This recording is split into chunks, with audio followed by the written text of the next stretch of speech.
तर काय म्हणता मित्रमंडळी, जय भीम नमो बुद्धाय. तुम्हाला तर माहीतच आहे की आपण 3 महिन्यापर्यंत ग्रंथपठणाचे ब्लॉग टाकणार आहे. तर आपल्या ग्रंथपठणाच्या ब्लॉगचा दिवस आहे 42वा. तर मित्रमंडळी, काही न वेळ गमावता वळूया आपण आपल्या टॉपिककडे. तर आजचा आपला टॉपिक हा आहे की वेळ म्हणतात. तथागत भगवान बुद्धांच्या मनात या सिद्धांताबद्दल आदर नव्हता.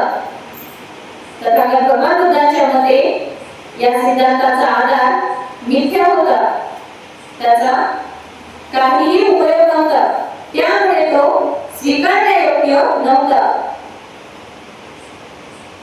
हे आपले मत तथागत भगवान बुद्धांनी भारद्वाज आणि वासत्य या दोन ब्राह्मणांसमोर झालेल्या संवादात स्पष्ट केले आहे.